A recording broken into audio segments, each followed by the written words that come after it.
Welcome back, ladies and gentlemen. This is MMADraft.com. I am Frank Trigg in Las Vegas, Nevada, in the Don Best Studios, and there in Macau, China, at 4 in the morning, is Urijah Faber giving us a call. Hey, Urijah, how you doing, bud? Doing good. Just hanging out here in Macau. This place is crazy. For those who don't know, it's like Las Vegas in the other side of the world, and there's a lot of people out here losing their money right now. Not me. They said that Macau actually makes 5 times the amount of money that Las Vegas does, and it's just the Strip. So it's amazing how much the Asian culture loves to waste money on bad bets. Yeah, I agree. Now it's 4 in the morning. Were you already up because of jet lag, or did we just wake you up, or have you not gone to bed because you've been out all night? No, I went to bed. I just got up. I don't have much to do out here, so it's nice to have something on my schedule. So I woke up. I'm ready to do this interview, talk to these amateurs out here, and talk to yourself, one of my good buddies, and let's figure this thing out. I appreciate you separating me from the amateurs. I thought you meant that I was an amateur. Like, what? Come on, man. You've been fighting since 2003, so you're coming up. This is about your 10th year, your 9th year anniversary is coming up here next month. You wrestle at UC Davis. Everybody knows your story. You've been one of the most popular guys in MMA, whether you won or when you lost. Like, your record doesn't mean anything to the fans. You've kind of always been in the game, even when you weren't in the game. You know, when you were fighting at WEC and got beat a couple times, when WEC came over and got absorbed by the UFC. You've had your ups and downs, but you've never really lost your fan base. You've kind of always been that even-keeled guy that never had that the fans are going to hate me this week, but I'll be back next week and they'll love me again. They've always loved you no matter what. How did you get to that kind of space? Like, why is that the game for the California kid? I like to say I'm just lucky, but I think it's more than that. I think that just being able to be myself, I've been a person that has been following my passion. It's one of the rare people in this world that really gets to follow their passion, make a living out of it, and I think it kind of comes off in how I carry myself. I'm not ever trying to put on a show as far as personality goes. I just am who I am, and some people do that, and the fans love them, and some people do that, and the fans don't love them. And I've just been a lucky guy in that respect, and treating people like equals and doing what I love. And when you first came out, you obviously were very, very successful very, very early in your career. You didn't have that learning curve that a lot of other wrestlers have.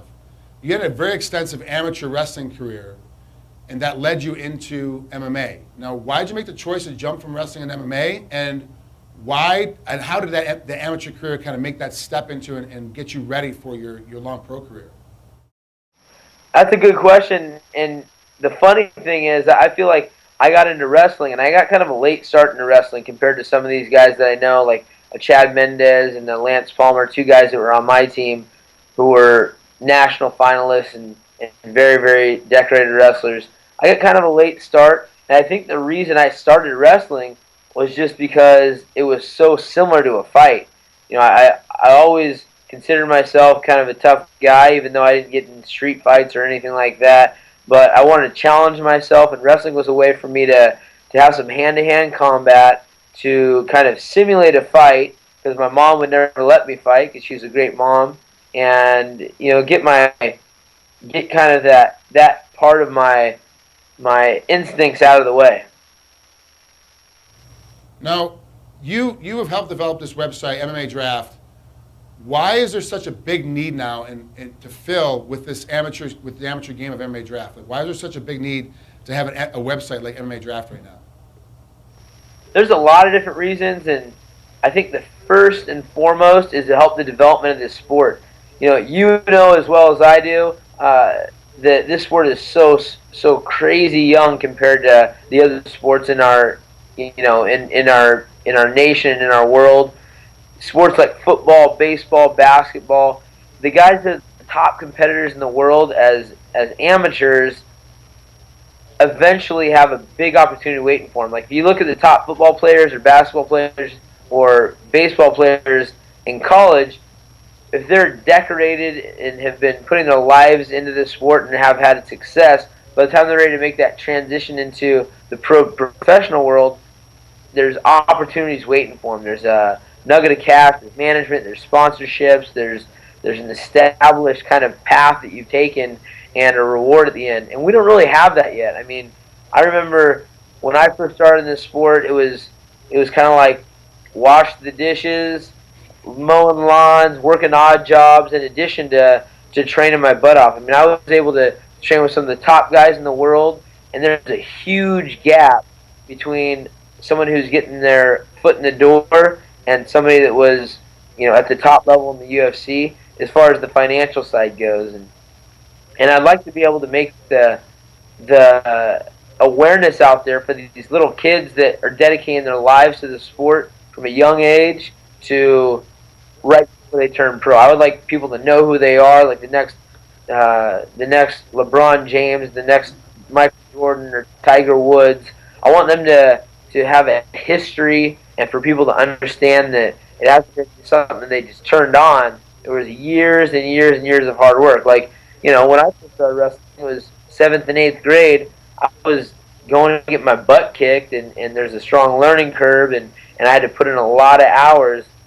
There wasn't a reward at the end of that necessarily right away. I feel like that's going to start to happen in this sport. This website's going to help create that for kids. Now, what else is going to happen on the website, just besides getting kids known and seeing the amateurs out there, and people are going to be able to go, oh, look, that guy's a great amateur career. What's going to help the kids? Are they going to be able to talk to other coaches, talk to other athletes like us? Are they going to be able to find training plans and training regiments? Like, what else is going to be on the website? Yeah, what we're going to do is have a lot of different aspects on the website. MMAdraft.tv, which you're doing right now, is an opportunity for kids not only to get highlighted, like we're going to take a look at Angelo Trevino, who's a top up-and-comer from Team Alpha Male, who's been training with us for almost 7 years as a young adult. And a kid before that, before he was even in his teens, he was training with our team. I think that highlighting guys like that is one thing, but the other thing is creating a spot where someone who is just getting into the sport can look at a kid like that and say, hey, how come this kid's ranked top in the world? What has he gone through? They can click on his profile and say, oh, look, he trains at this gym. He's competed in wrestling. He's competed in jiu-jitsu. He went to this tournament. He went to this camp. And we can kind of build a blueprint for how the kids that want to get in and want to excel and want to be recognized to follow in the footpaths. Not only that is that we're going to create tools for them to succeed. We have techniques on there that they can click on and learn about. They can hear some of the stories of the professionals out there. They can get a kind of a list of tournaments that are coming up that are important, tournaments that aren't such as important. There's going to be beginning tournaments, there's going to be established tournaments, there's going to be camps. This is going to provide awareness for this amateur world to say, okay, what's the easiest and fastest way for me to make a name for myself, and what do I have to prepare? Is it something that's so far-fetched that I can never do it, or is there a system? And we know that there is a system. Right. Not everybody knows that. Well, there you have it, ladies and gentlemen. That is Urijah Faber. Thanks for waking up so early in the morning in Macau, China. I really appreciate you coming on here. He's one of the guys that helped build this website, MMAdraft.com, that you're watching this show on. Urijah, thank you so much for putting something together for the amateur guys and next generation, because like you said, this sport is very, very young, and we need the amateurs to help propel it to the next series of spaces. So I appreciate you starting this website, and thanks for coming on with us today. All right, Trigg, thank you for taking such an interest in the future of our sport. Always a true professional, man. We love you. Thanks, bud. I appreciate it. Talk to you soon.